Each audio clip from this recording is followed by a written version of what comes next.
সামনে যে লড়াইটা বাঁধতে যাচ্ছে এই লড়াইটা কিন্তু অনেক দূর যাবে, কারণ আস্তে আস্তে বিএনপির সাথে সরকারের যে দূরত্ব সেটা বড় আকার ধারণ করছে। কেউ কেউ বলছেন যে এই জুলাই আগস্ট অভ্যুত্থানে সবচেয়ে বেশি বেনিফিটেড কারা হয়েছেন। দর্শক, আবারও শাহবাগ ব্লকেড, শাহবাগ অবরোধ করে আন্দোলন। প্রেস ক্লাবের সামনে চলেছে দিনব্যাপী আন্দোলন। শাহবাগের ব্লকেড আজকে উঠবে বলে মনে হচ্ছে না, রাতেও থাকতে পারে সেরকমই ভাবগতি। ওদিকে পুরান ঢাকায় জগন্নাথ বিশ্ববিদ্যালয়ের ছাত্রছাত্রীরা আবারও আন্দোলন করেছে। সেই আন্দোলন হচ্ছে তাদের উপরে যে পুলিশি নির্যাতন হয়েছে যমুনায় আন্দোলনের সময়, সেটার প্রতিবাদ এবং বিচারের দাবিতে তারা আন্দোলন অব্যাহত রেখেছে। 5 আগস্টের পর দেশের রাজনৈতিক হাল চাল বদলে গেছে। প্রশ্ন উঠেছে যে যারা দেশ চালাচ্ছেন বা তাদের সহযোগী যারা আছেন তারা কি স্বাধীনতার পক্ষের শক্তি না বিপক্ষের শক্তি? এই প্রশ্ন উত্থাপনের অনেকগুলো কারণ আছে। কারণ বিশেষ করে এই যে যারা নাগরিক, যারা এখন মাঠ চাপিয়ে বেড়াচ্ছেন, তাদের সাথে বিশেষ করে জামাত ইসলাম, যারা স্বাধীনতার বিরোধিতা করেছিল যে দল, তাদের সাথে খুব দহরম। দর্শক, ঢাকার প্রবল আগ্রহের মুখেও ফ্রান্সের প্রেসিডেন্ট ইমানুয়েল ম্যাক্রো আমাদের প্রধান উপদেষ্টার সঙ্গে বৈঠকে রাজি হলেন না। কি কারণে রাজি হলেন না? নিশ্চয়ই আন্তর্জাতিক খেলাতের মধ্যে রয়েছেই। এই তসলিমা নাসরিনের বন্ধুর স্থান আর যাই হোক অন্তত বাংলাদেশে হতে পারে না। আমি স্পষ্ট করে বলতে চাই, এই ফজলুর রহমান তসলিমা নাসরিনের উত্তরসূরি, এই তসলিমা নাসরিনের উত্তরসূরিকে বাংলাদেশ থেকে বিতাড়িত করে বাংলাদেশের স্বাধীন নাগরিকদেরকে নিয়ে স্বাধীন বাংলাদেশ গঠন করতে হবে। না হয় এই বাংলাদেশটা আবার ওই সকল দুষ্ট চক্রের হাতে সীমাবদ্ধ হয়ে দেশটাকে ধ্বংসের দ্বার প্রান্তে নিয়ে যাবে। বর্তমান অন্তর্বর্তীকালীন সরকারের অনেকেই বিদেশি নাগরিক, উপদেষ্টাদের অনেকেই। এই আলাপ দীর্ঘদিন থেকে চলছে এবং এটা আস্তে আস্তে বেশ সিরিয়াস হয়েছে। সিরিয়াস হওয়া উচিত। বাংলাদেশের একটা সরকারের মধ্যে যদি অনেক বিদেশি নাগরিক এক্সক্লুসিভলি অথবা দ্বৈত নাগরিকত্ব থাকে, সেটা আমাদের রাষ্ট্রীয় নিরাপত্তার জন্য খুবই বড় ঝুঁকি এবং প্রশ্ন তৈরি করবে। কখন সংস্কার শেষ হবে, কখন নির্বাচন কেউ জানে না। On the other hand, Jamaat BNP ঐক্যবদ্ধ হওয়ার রাস্তা খুঁজছে।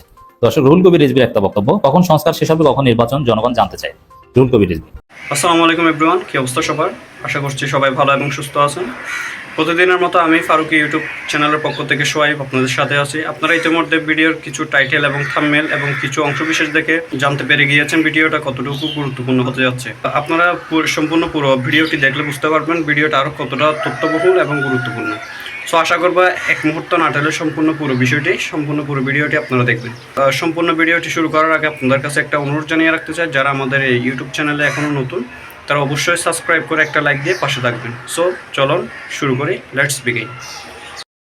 রাজনীতিবিদরা যখনই তিনি মানবিক করিডোর নিয়ে হাত দিলেন, যখনই তিনি চট্টগ্রাম বন্দর নিয়ে হাত দিলেন, তখনই কিন্তু রাজনীতিবিদরা সজাগ হয়ে উঠছে। বিশেষ করে আমি দেখছি জনাব তারেক রহমানকে, তিনি আস্তে আস্তে কঠোর ভাষা প্রয়োগে যাচ্ছেন, তবে ডিপ্লোম্যাটিক ল্যাঙ্গুয়েজের মাধ্যমে। তিনি বলছেন যে আমার কাছে আশ্চর্য লাগে যে 9 মাস হয়ে গেল এই জুলাই অভ্যুত্থানে যারা শহীদ হইল তাদের চূড়ান্ত তালিকাটা আমাদের এই ছাত্র নেতারা, তারাও এটা নিয়ে কোনো এত গর্জ কই ভাই? তারা চাইলে তো 2 দিন আওয়ামী লীগ নিষিদ্ধ হয়। এই চূড়ান্ত তালিকাটাই প্রকাশ হলো না। জুলাই আগস্ট ফাউন্ডেশন 100 কোটি টাকা 150 কোটি টাকা নিয়ে হইলো, তুমি মুগ্ধর ভাই স্নিগ্ধ সেও সরে গেছে, তারপরে হচ্ছে আপনার সার্জিস সরে গেছে। মানে যতক্ষণ এখানে মধু ছিল অনেকেই ছিল, মধু নাই, আস্তে আস্তে এখানে থাইকার ফয়দা নাই। তারপর হচ্ছে পলিটিক্যাল পার্টি মুভমেন্টে গেছে। কিন্তু এই আহত ছাত্র এবং নিহত ছাত্ররা, জনতারা, তাদের ভর্তুকি ক্ষতিপূরণ কে কোথায় পাইলো আমরা দেখলাম না ঠিক মতো। কেউ কেউ বলে যে ছবি তোলার সময় শুধু কিছু ঘটনা ঘটে। যাই হোক, এটা তাদের ব্যাপার। এখন তারেক রহমান বলছেন যে অন্তর্বর্তী সরকার জুলাই অভ্যুত্থানের শহীদদের তালিকা চূড়ান্তের চাইতে করিডোর ইস্যুতে বা বন্দর বিদেশিদের কাছে দেওয়ার বিষয়ে বেশি প্রাধান্য দিচ্ছেন। আর করিডোর বা বন্দরের বিষয়ে বর্তমান সরকার নয়, নির্বাচিত জনগণের সরকার সিদ্ধান্ত নিবে যে বাংলাদেশের ভেতর দিয়া মিয়ানমার মানবিক করিডোর পাবে কিনা। বাংলাদেশের চট্টগ্রাম বন্দর, এটা ম্যানেজমেন্ট কাদের কাছে যাবে? যেমন সরকার অনেক ধরনের চুক্তি করতেছেন দেশে বিদেশে, এই চুক্তিগুলো কিন্তু পরবর্তী রাজনৈতিক সরকার তাদেরকে কিন্তু এগুলো ফলো আপ করতে হবে, এখান থেকে লড়ার সুযোগ নাই। তো সেই কারণে হয়তো টেনশন করছেন। আচ্ছা, তো তারেক রহমান বলছেন যে 10 মাসের অন্তর্বর্তী সরকার এই শহীদ এবং হতাহতদের চূড়ান্ত তালিকা দিতে পারেনি, তাই সাধারণ মানুষের মধ্যে এই সরকারের সক্ষমতা নিয়ে প্রশ্ন দেখা দিয়েছে। সরকার উদাসীন নাকি ক্ষমতার মোহে আচ্ছন্ন তা নিয়েও প্রশ্ন দেখা দিয়েছে। মনে হচ্ছে বর্তমান সরকার শহীদদের চূড়ান্ত তালিকার চাইতে করিডোর ইস্যু বা বন্দর বিদেশিদের কাছে দেওয়ার বিষয়ে বেশি প্রাধান্য দিচ্ছে। তার বক্তব্য যে বিএনপি শুরু থেকেই সরকারের কর্মপরিকল্পনা রোডম্যাপ দেওয়ার কথা বললেও সরকার তাদের সাড়া দেয়নি। সরকার বরং জাতীয় নির্বাচনের সুনির্দিষ্ট দিন তারিখের ঘোষণা দাবিকে সুকৌশলে সংস্কারের অভিনব বেড়াজালে আটকে দিয়েছে। তবে আমরা শুনছি প্রেস সচিব বলে দিয়েছে স্পষ্ট, আগামী জানুয়ারি থেকে জুনের মধ্যে নির্বাচন, 2025-এ কোনো নির্বাচন হবে না।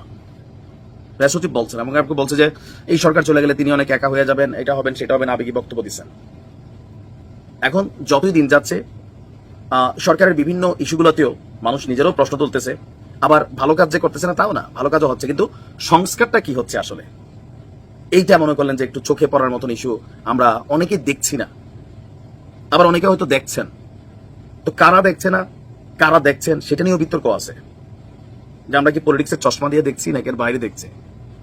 তবে ডক্টর মোহাম্মদ ইউনূস সরকার ক্ষমতায় আসার পর উল্লেখযোগ্য অ্যাচিভমেন্টাল, বাংলাদেশের জন্য কাঁপাই দেওয়া, হিলারিয়াস কোনো বড় ধরনের ভূমিকা আসলে করছেন কিনা আমি নিজেও মাঝে মাঝে খুঁজি, ছোটখাটো অনেকগুলো পাই। দর্শক, আবারও শাহবাগ ব্লকেড, শাহবাগ অবরোধ করে আন্দোলন, প্রেস ক্লাবের সামনে চলেছে দিনব্যাপী আন্দোলন। শাহবাগের ব্লকেড আজকে উঠবে বলে মনে হচ্ছে না, রাতেও থাকতে পারে সেরকমই ভাবগতি। ওদিকে পুরান ঢাকায় জগন্নাথ বিশ্ববিদ্যালয়ের ছাত্রছাত্রীরা আবারও আন্দোলন করেছে। সেই আন্দোলন হচ্ছে তাদের উপরে যে পুলিশি নির্যাতন হয়েছে যমুনায় আন্দোলনের সময়, সেটার প্রতিবাদ এবং বিচারের দাবিতে তারা আন্দোলন অব্যাহত রেখেছে। শোনা যাচ্ছে আগামীকালকে 7 কলেজ তাদের আন্দোলনের জন্য মাঠে নামছে। আন্দোলন থামছে না, আন্দোলন থামানো যাচ্ছে না, আন্দোলন কোনোভাবেই থামাতে পারছে না সরকার। এরকম পরিস্থিতিতে কি হবে? শাহবাগে ছাত্রদল ব্লকেড করে দিয়েছে, রাস্তা বন্ধ, শাহবাগ থানা ঘেরাও করেছে। তাদের নেতা সাম্য হত্যাকাণ্ডের বিচারের দাবি এবং ঢাকা বিশ্ববিদ্যালয়ের ভিসি প্রক্টরের পদত্যাগের দাবি তাদের, সেটা না হওয়া পর্যন্ত ব্লকেড উঠবে না। কি হবে পরিস্থিতি, কোন দিকে যাচ্ছে? সরকার যখন ব্যর্থ হচ্ছে একের পর এক, তখন কোনো সুরাহা তারা করছে না কেন, বিকল্প কোনো ভাবনা কেন ভাবছে না? এই প্রশ্নগুলো ঘুরে ফিরে লেখালেখি হচ্ছে সামাজিক যোগাযোগ মাধ্যমে। সেই আলোচনাই করবে এই ভিডিওতে, থাকবেন পলিটিক্স টিভির নিয়মিত আয়োজনে।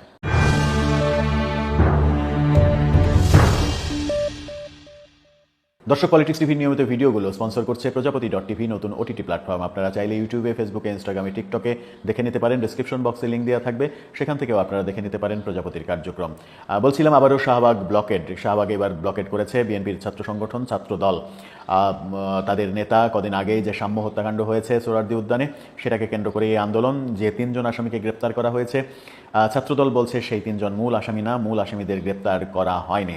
শাহবাগ থানা ঘেরাও করে রেখেছে তারা, শাহবাগ মোড় ব্লকেট করে রেখেছে। এই হচ্ছে অবস্থা। তাদের দাবি প্রকৃত আসামিদের গ্রেপ্তার করতে হবে এবং ভিসিকে পদত্যাগ করতে হবে, প্রক্টরকে পদত্যাগ করতে হবে। ভিসি প্রক্টরের পদত্যাগ যখন চাইছে, তখন সেটার বিপক্ষে অবস্থান করছে ওদিকে ছাত্র শিবির এবং এনসিপি। তারা এই দাবিকে আন্দোলন ভিন্ন খাতে, ঘটনা ভিন্ন খাতে নেয়ার নামান্তর বলছে। কি হবে শাহবাগে? শাহবাগ কি খোলা কোনোদিনই পাবে না জনগণ? সরকার এই ব্যাপারে কোনো বিহিত কেন করছে না? একের পর এক পুলিশের প্রজ্ঞাপন আমরা দেখছি, এখানে 44 ধারা, ওখানে 44 ধারা, কিন্তু 44 ধারার মধ্যেই 88 ধারায় যে আন্দোলন হচ্ছে, সেই আন্দোলন থামানোর কোনো ধরনের কোনো প্রক্রিয়া সরকার করতে পারছে না। এক ধরনের অসহায়ত্ব ফিল করছে সম্ভবত সরকার। শাহবাগ ব্লকেডের ঘটনা যখন আমরা দেখলাম, এই আন্দোলন এখান থেকে শেষ হবে না। তারা ঘোষণা দিয়েছে যতক্ষণ পর্যন্ত তাদের দাবি পূরণ না হবে, ততক্ষণ পর্যন্ত তারা সেখানেই অবস্থান করবে। অন্যদিকে আরেকটি গ্রুপ পুরান ঢাকা ব্লকেডের ঘোষণা দিয়েছে। ইঞ্জিনিয়ার ইশরাক হোসেনকে মেয়র হিসেবে শপথ নেওয়ানোর দাবিতে যে আন্দোলন নগর ভবনের সামনে চলছে, গুলিস্তান এলাকায় চলছে, সেই আন্দোলনকে আগামীকাল থেকে ওই অঞ্চলে ব্লকেড ঘোষণা করা হয়েছে।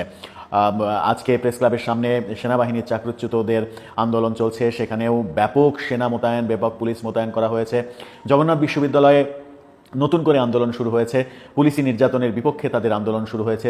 অভিযুক্ত পুলিশদের, তাদের উপরে যারা আক্রমণ করেছিল, তাদের বিচার না হওয়া পর্যন্ত তাদের এই আন্দোলন থামবে না, এই ঘোষণা দেওয়া হয়েছে। এরকম যখন চলছে, কালকে নগর ভবনে ব্লকেড হবে। আবার শোনা যাচ্ছে যে কালকেই 7 কলেজ আবারও আন্দোলনে নামছে।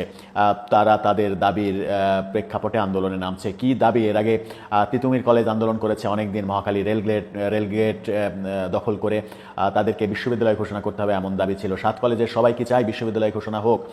কোন দিকে যাচ্ছে আসলে? এদিকে পরিকল্পনা উপদেষ্টা ওয়াহিদুদ্দিন মাহমুদ বলেছেন যে সব দাবি পূরণ করার জন্য এই সরকার না, যে যা দাবি করবে সেটাই পূরণ হবে, এরকম কোনো কথা নেই। পরিস্থিতি ঘোলাটে হচ্ছে, পরিস্থিতি আস্তে আস্তে ঘোলাটে হচ্ছে। এদিকে আজকেই আমরা দেখলাম যে বিমানবন্দরে থাইল্যান্ডে যাওয়ার সময় অভিনেত্রী নুসরাত ফারিয়াকে গ্রেপ্তার করা হয়েছে। নুসরাত ফারিয়ার অপরাধ, তিনি আওয়ামী লীগ সমর্থক এবং মুজিব চলচ্চিত্রে তিনি শেখ হাসিনার ভূমিকায় অভিনয় করেছিলেন বলে আমরা জানি। সামাজিক যোগাযোগ মাধ্যমে সেটা নিয়ে প্রচুর ট্রল হচ্ছে।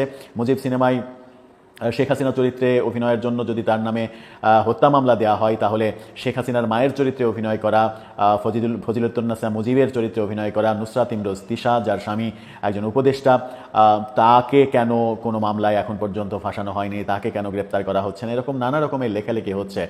সব মিলে সামাজিক যোগাযোগ মাধ্যমে একমাত্র রাজনীতি এবং বর্তমান সরকার এগুলো নিয়েই সয়লাভ হয়ে আছে। শিল্প সংস্কৃতি একেবারে লাটে উঠেছে, আইপিএল চলছে, পিএসএল চলছে, সেগুলো নিয়ে বিন্দুমাত্র আগ্রহ বাংলাদেশের জনগণের দেখা যাচ্ছে না। সব আগ্রহ যেন রাজনীতি এবং রাজনৈতিক পরিস্থিতি নিয়েই তৈরি হয়েছে।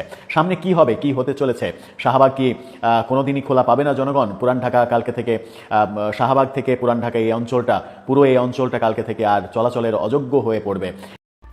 5 আগস্টের পর দেশের রাজনৈতিক হাল চাল বদলে গেছে। প্রশ্ন উঠেছে যে যারা দেশ চালাচ্ছেন বা তাদের সহযোগী যারা আছেন, তারা কি স্বাধীনতার পক্ষের শক্তি না বিপক্ষের শক্তি? এই প্রশ্ন উত্থাপনের অনেকগুলো কারণ আছে। কারণ বিশেষ করে